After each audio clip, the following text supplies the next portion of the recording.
قرآن مجید کی ایک آیت ہے جس کا غلط مفہوم لیا جاتا ہے، لا اکراہ فی الدین۔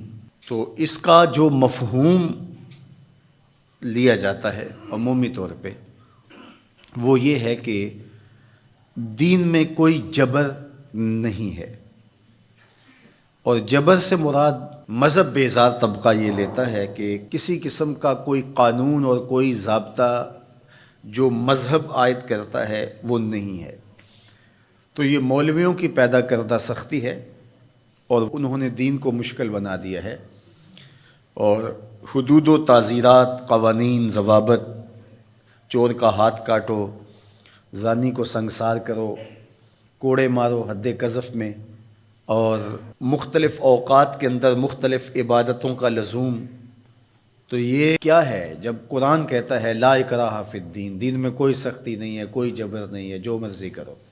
تو یہ اس کا مفہوم نکالا۔ اور ایک طبقہ ایسا ہے کہ جو دین کو اس طرح پیش کرتا ہے اور اس طرح سے دین کو لوگوں کے سامنے رکھتا ہے کہ جس طرح دین پر عمل کرنا کوئی آسان کام نہیں ہے، اور اس کو وہ مشکل اتنا بنا دیتا ہے کہ لوگ گھبرا جاتے ہیں کہ ہم تو پھر دین پہ نہیں چل پائیں گے، چند لوگ ہی دین پہ چل سکتے ہیں، جبکہ یہ دونوں چیزیں افراط و تفریط سے تعلق رکھتی ہیں۔ تو آیت کریمہ کا صحیح مفہوم یہ ہے، لا اکراہ فی الدین کا مطلب یہ ہے کہ دین قبول کروانے میں کسی پر سختی نہیں کی جائے گی کہ تو ضرور مسلمان ہو، یہ اس کا مفہوم ہے۔ اب کوئی دین قبول کر چکا ہے اور پھر احکام شریعہ اس کے اوپر نافذ ہوں گے تو یہ تو ہوں گے، تو اس پر یہ نہیں ہے کہ اب اس پر سختی نہیں کی جائے گی۔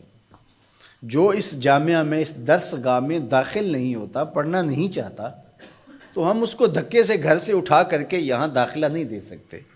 جس کی مرضی ہو آئے اور جس کی مرضی ہو نہ آئے، لیکن جو شخص یہاں آ کے داخل ہو گیا، پھر یہاں جو ہم نے ضوابط اور قوانین بنائے ہیں ان کا وہ پابند ہوگا، اس لیے کہ وہ اپنی مرضی سے آیا ہے اور اس نے یہاں آ کر کے داخلہ لیا ہے۔ تو اب وہ کہے کہ میں نہیں مانتا تو وہ باغی کہلائے گا۔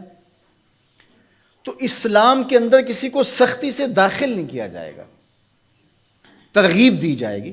اور قرآن مجید کی اس آیت کریمہ کو اگر پورا پڑھیں تو سارا مفہوم واضح ہے۔ لا اکراہ فی الدین، دین لانے کے حوالے سے کوئی زبردستی نہیں ہے۔ قد تبین الرشد من الغی، ہدایت کا راستہ گمراہی سے ممتاز ہو کے واضح ہو چکا ہے۔ اب جس کا جی چاہے وہ ایمان لائے اور جس کا جی چاہے وہ کفر کرے، یہ اس کی مرضی ہے۔ اگر اللہ چاہتا تو کسی کے دل میں کفر پیدا ہی نہ ہوتا، سب مسلمان ہوتے، لیکن اللہ تعالیٰ جل شانہ کی حکمت یہ نہیں ہے۔ انا ہدیناہ السبیل اما شاکرا و اما کفورا، ہم نے حق کے راستے واضح کر دیے۔ اب جس کی مرضی ہو وہ کفر کے راستے پہ چلے، جس کی مرضی ہو وہ اسلام کے راستے پہ چلے، اس کی اس مرضی کی وجہ سے ہی تو جزا و سزا ہے۔ اگر اس کی مرضی سلب کر لی جائے اور وہ ایمان لانے پہ مجبور ہو تو پھر اس کا یہ کمال کون سا ہوا؟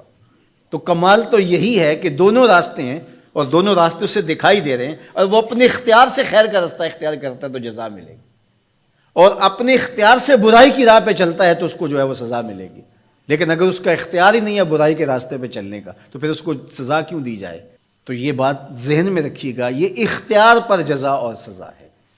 تو آیت کریمہ کا مفہوم یہ بتاتا ہے کہ جو چاہے وہ حق پہ آئے، اس پہ مجبور نہیں کیا جائے گا۔ باقی احکام شریعہ پر عمل پیرا ہونا تو یہ ایک امر آخر ہے۔ تو یہ سراسر نفسانی خواہش ہے کہ اسلام ہمارے اوپر کوئی پابندی نہ لگائے، جس طرح ہم چاہیں اس طرح ہی چلیں، اور ہماری زبان پہ کلمہ بھی جاری رہے۔ میں بھی ہوٹل میں پیو، چندہ بھی مسجد میں دو، شیطان بھی خوش رہے، خدا بھی ناراض نہ ہو، یہ کیسے ہو سکتا ہے؟ تو لا اکراہ فی الدین کا جو مفہوم لوگوں نے تراش لیا کہ اسلام کا کوئی ضابطہ قانون ہم قبول نہیں کریں گے، ہم خواہش اور مرضی کی زندگی بسر کریں گے، یہ سراسر دین کی منشا کے برعکس چیز ہے۔